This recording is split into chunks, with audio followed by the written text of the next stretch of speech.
56 god-awful white men signed the Declaration of Independence, thus signing their own death warrants, because they were now traitors to King and to England, and caught would be executed. They were willing to die to make this nation free and independent. I wonder how many of us are willing to die for our country now. To make it more specific, let's look at the Bill of Rights. You know, the first 10 amendments to the Constitution that spells out our individual rights as well as states' rights. What are you willing to die for? It's a good exercise. Now, on that states' rights issue, the 10th Amendment, that's actually up in the news right now because we've got all these Black Lives Matter protests going on, and you got some idiots on television talking about the Southerners in the Civil War. They try to tell you it's about states' rights, but it was just about their racism and how bad they hated African Americans. Let me just remind you of a couple things. One, I had an ancestor who died on the Confederate side.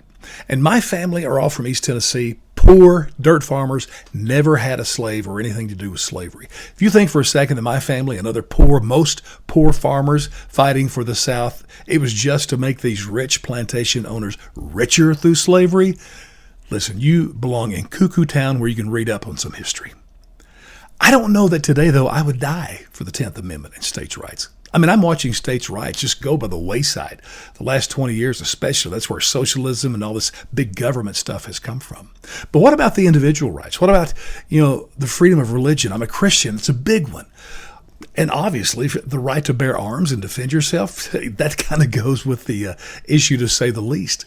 The right of a free press, I like that. Would I die for it? I don't know. The right to remain silent if you're arrested. By the way, my favorite book of all time was written by that redneck comedian. The title of it was, I Had the Right to Remain Silent. I just couldn't do it. I love that. But listen, the one right that stands out above the rest for me, it's number one to die for, is the right to free speech. And I'm amazed. I bring this up because of what's happening around us in our own country right now. It's funny because back in the 60s is when you had the free speech movement at Berkeley University. There, the students were fighting against the administration who was not allowing, political free speech, especially anti-Vietnam War. And good for them. That was a great protest. But what's happened to the left?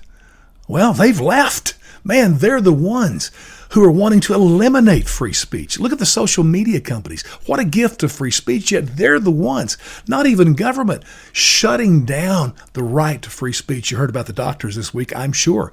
Both Twitter and YouTube, Facebook took the video down. Just incredible. I just remind you that there would have never been World War II had Hitler not been allowed to take away free speech from the Germans.